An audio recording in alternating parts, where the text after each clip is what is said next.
tétraplégique depuis la naissance suite à une hypoxie fœtale qui est venue avant l'accouchement. J'ai plus suffisamment été oxygénée et finalement ce manque d'oxygène en fait ça a créé des lésions avec des conséquences irréversibles et du coup je suis paralysée partiellement du membre inférieur et supérieur du côté gauche.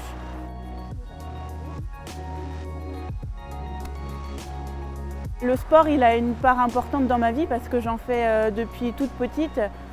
Au début c'était surtout pour compléter une rééducation qui était assez intensive et des fois je me mettais juste à courir comme ça pour le plaisir et je me suis rendu compte que les sensations que ça me procurait de courir, ça me faisait vraiment du bien et je me suis dit pourquoi pas essayer en compétition après tout parce que voilà, je connaissais le mouvement du sport.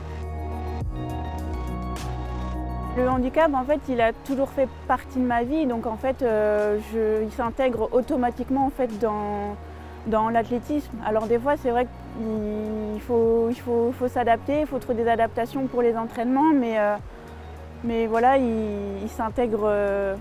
C'est lui qui suit le mouvement, je dirais.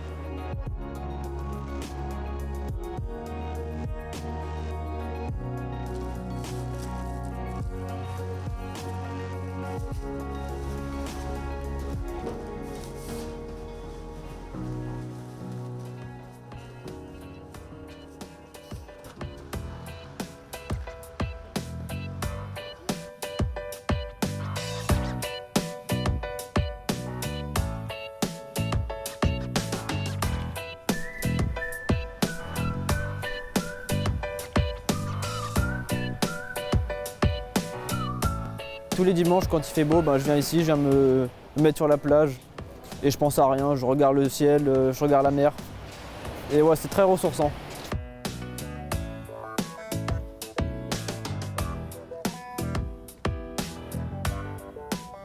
À 12-13 ans, je suis arrivé au pôle espoir de Forbach et c'est là où j'ai commencé à vraiment progresser vraiment très bien. Et à l'âge de 15 ans, je suis parti ici sur le pôle France d'Antibes où j'ai excellé en fait. C'est là où on m'a apporté vraiment un bagage technique énorme et que j'ai su mettre en place grâce au coach, au staff. C'est grâce à eux aussi que je suis là maintenant. Je trouve que la gym c'est vraiment une belle école de la vie parce que tu as beaucoup de bas et pas beaucoup de hauts. Du coup il faut savoir marcher les jours de pluie pour que le mental suive en fait. Si tu as le mental, c'est 90% du job fait. Ça va peut-être paraître prétentieux, mais pour moi, le seul objectif, c'est la médaille d'or olympique en fait. J'ai pas peur de le dire.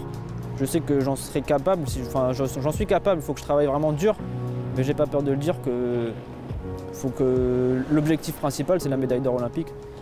Il n'y a pas d'autre chose. Quand tu fais un sport, tu le fais pour être le meilleur et pas pour faire de la participation.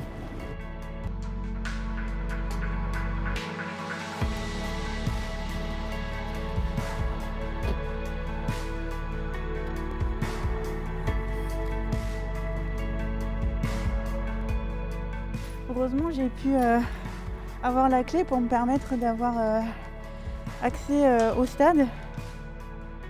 Voilà, j'ai un emploi du temps aménagé. Je travaille 3 jours par semaine, donc voilà, les 2 jours où je travaille pas, je sais que là, c'est là où je fais le plus souvent du quotidien parce que j'ai plus de temps.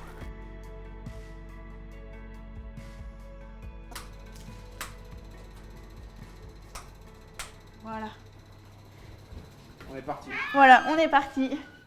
Il fait un peu frais, mais bon, après voilà, faut faire avec les conditions du jour.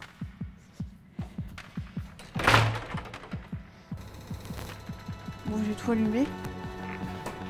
Oh, c'est le max là.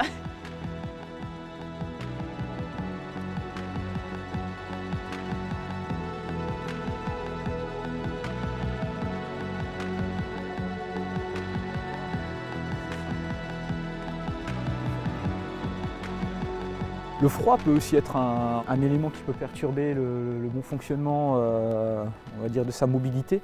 Et après, il y a la pathologie où effectivement, là, il n'y a que elle qui doit le sentir, qui le sait, si ça va pas. Et il y a des moments où ça va mieux, il y a des moments où ça va moins bien.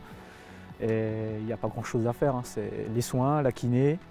Elle a des exercices qu'elle doit faire aussi en autonomie, mais bon, quand la fatigue est là, quand ça ne répond pas, on s'adapte. L'épidémie du coronavirus a fait que les Jeux ont été reportés d'1 an. Ce report, c'était vraiment une chance supplémentaire d'aller chercher une qualification parce que ça laisse 1 an de plus de travail et 1 an, en fait, c'est énorme. Arrête-toi! Le but, c'est que tu ailles vraiment rentrer dedans. Tu marches sur les plots, on s'en fout. Ils volent. Moi, ce qui m'intéresse, c'est que tu rentres avec de l'engagement. Là, tu t'engages, tu piétines un peu moins, mais par contre, tac, tu refreines et après, on l'entend. T'accélères. J'ai participé à 2 championnats d'Europe, à 2 championnats du monde. Il y a un championnat d'Europe en 2018 à Berlin où j'ai remporté la médaille de bronze sur 400 mètres. Et ce que j'aime beaucoup dans le 400, en fait, c'est qu'il faut vraiment aller chercher au bout de soi-même. Je veux dire, si on n'a pas cette envie-là avant le départ d'une course, c'est compliqué, quoi. Pousse! Ton bras gauche, il reste là. Ouais. Quand je te dis de redescendre et tu repars, hop, il était là. Tu vois, pense tout de suite. Ouais. En compète, de toute façon, t'as pas 2 essais. Hein. Donc si déjà ton engagement de bras, tu le mets pas derrière au départ, tant pis, c'est perdu. Ok? Ah ouais.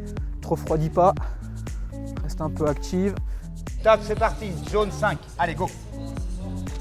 On n'arrête pas.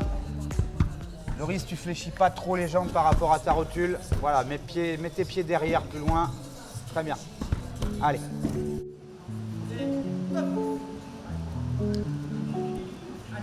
Moi, en fonction de ce qu'ils vivent la semaine et de leur état de fatigue, puis des douleurs qui me communiquent, je cible plus sur le haut, le gainage ou le bas du corps.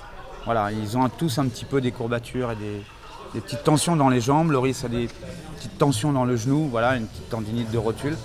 Donc je fais un peu plus de gainage et du haut et je light un petit peu plus le bas. Ça fait un petit moment que ça me tire vraiment sur le genou. C'est les risques du métier. Oh, c'est dur ce matin. Hein. Tout ce travail-là qu'on fait en musculation le matin et tout ça, on n'en parle jamais en fait. Parce que vous voyez que ce qui se passe sur les agrès, mais tout ce qu'il y a avant, toute la préparation physique et tout ça, c'est un travail énorme en fait. Mais c'est ce qu'on voit pas, c'est la partie immergée de l'iceberg.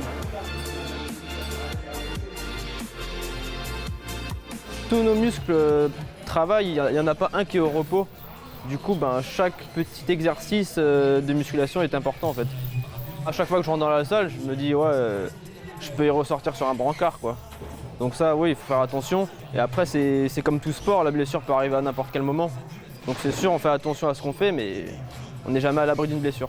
Fais des choses simples, fais-les bien, en attendant que ton genou il reparte. Parce que si on repart au mois de janvier avec un genou comme ça, on va pas aller loin. Hein. Ouais, je sais.